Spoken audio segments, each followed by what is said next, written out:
So my case, it was a little bit different. It's not really like a normal PR campaign. It's actually a crisis communication situation. So I titled it Dr. Seuss Cultural Crisis. So we're going to talk about an overview. What is this case all about? So 6 of Dr. Seuss's books were discovered to contain culturally and racially offensive content. Dr. Seuss Enterprises released a statement about the crisis to address their plan. And the decision they ultimately came to was to stop the circulation of these 6 publications because of their content. So I'm also going to share, this was Dr. Seuss's official statement from their website and how they addressed the crisis. So they said it was on Dr. Seuss's birthday when they released the statement. This was back in March of this year. They said, "Today on Dr. Seuss's birthday, Dr. Seuss Enterprises celebrates reading and also our mission of supporting all children and families with messages of hope, inspiration, inclusion, and friendship. We are committed to action. To that end, Dr. Seuss Enterprises, working with a panel of experts, including educators, reviewed our catalog of titles and made the decision last year to cease publication and licensing of the following titles. And to think that I saw it on Mulberry Street, If I Ran the Zoo, McElligot's Pole, On Beyond Zebra, Scrambled Egg Super, and The Cat's Quizzer. These books portray people in ways that are hurtful and wrong. Ceasing sales of these books is only part of our commitment and our broader plan to ensure Dr. Seuss Enterprises catalog represents and supports all communities and families." So this was the full official statement they released on their website. And some of kind of just the different content of the books was, some of the books had pictures of Chinese people with straight eyes and having a bowl of rice with chopsticks and wearing really stereotypical outfits. It was mostly Chinese and Japanese, and then there's also African American racial kind of racist undertones within several of these different books. So that's kind of the content. So their objectives and also kind of how they executed it. So I kind of came up with these based on just evaluating the case. Since it is a crisis case, there weren't really clear set objectives, but this is kind of what I was able to research and infer from that. So first, they wanted to stop the circulation of the 6 publications that contained the racist content. Then they wanted, which they wouldn't say this, but I think they wanted to generate buzz and publicity for the Dr. Seuss brand. I think that was definitely one of their goals, and it did do that. And then they wanted to strive to, this was coming out of their statement, they wanted to strive to support all children and families with messages of hope, inspiration, inclusion, and friendship. So this is kind of the media backlash they got from it. So there's a lot of speculation of, did they do it for the right reasons? Did they not? Kind of similar to the carousel type analogy Dr. Madison talked about throughout the semester. Is it really genuine and honest, or did they just do it to kind of cover themselves? And so that's kind of the 2 different perspectives. So for the media backlash, the public began to question if Dr. Seuss Enterprises' motivations were truly to further racial inclusivity or if it was really just for selfish gain.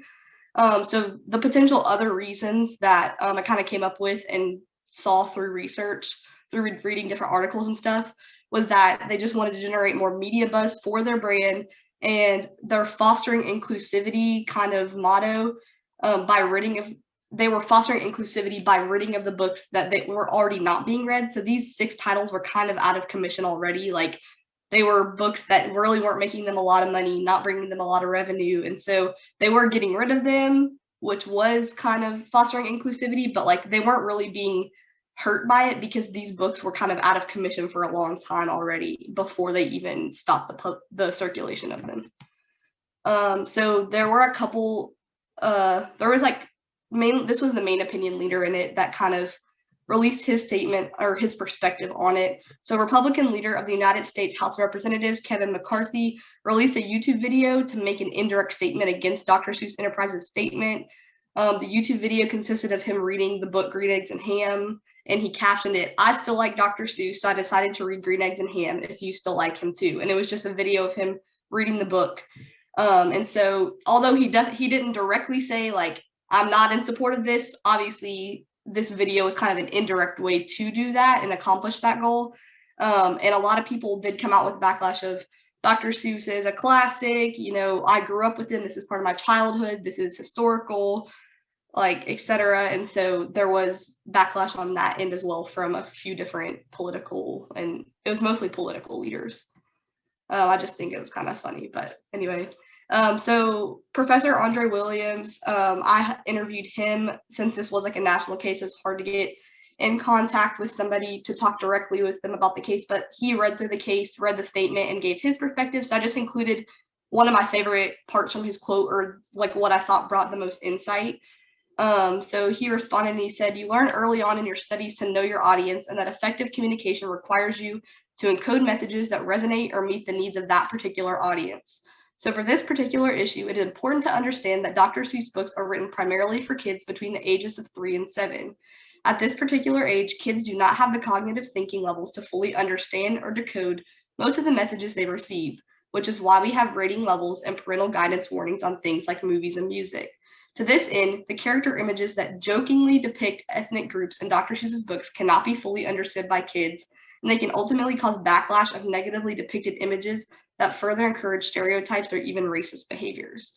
And then kind of towards the end, he said, "I think Dr. Seuss Enterprises did make the right decision to release that statement, but their statement should have definitely elaborated more on why are they stopping these publications?" And he could say they could simply extend the sentence to say, "These books portray people in ways that are hurtful, wrong, and inappropriate for the children who enjoy our stories." So they needed to elaborate, not just say, "Hey, we're stopping the publication of these books. Here it is. Like, we want to inspire and support all families," but they didn't really elaborate on their actual plan of like, what steps are you really going to take to ensure that like you are including all families, all backgrounds, all ethnicities. And then this was just kind of some of the main PR principles I saw from it. Okay. Know your publics and communication is necessary. That's a main one in almost every case, but the company had to know how to approach the publics with such a sensitive topic. The law of primacy, what we learn first, we learn best. The company addressed the issue before the public called them out on it, so they did kind of have a jump on it in that way. Credibility is critical. The reputation of the company is going to be forever tainted now, but they were taking a step toward making a change and representing and supporting all communities and families from this statement. Reputation is hard to build but easy to damage. That's kind of self-explanatory. It's a crisis case. And then you need to manage issues before they turn into problems, blow up into crises, and possibly become disasters. And then I had discussion questions, but we don't have to go through those. But that's pretty much it. And thank you. Okay. Excellent work, Emily. Excellent. So just so I understand what Andre had to say about it, he said, well, little kids don't get the racist stuff, but when Dr. Seuss throws that out, it baits racists and brings racists out to like whatever nonsense. Right, like the kids don't realize that's what's happening, but that's planting that in their minds almost subconsciously, and like that's why. Oh. Yeah. So, okay. All right. Okay. So there's two things going on. One, it's like, okay, so it's planting these ideas in kids' heads subconsciously, or they're missing it completely. And yeah, maybe kind of both. I think kind of both. Like they don't even they might even not realize that they're forming these perspectives because they are so young and so vulnerable and impressionable.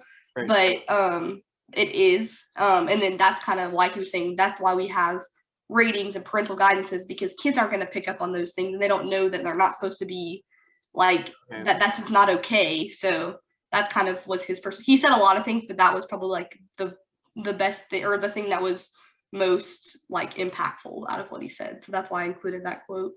Okay. All right. Excellent work. I will say my favorite Dr. Seuss, one of my favorite things in the world actually is the Sneetches. You guys go look that up when you have time to do that. The Sneetches. It's the greatest. If you want to understand the Marxist perspective on capitalism, that thing will teach it to you in 12 minutes or less.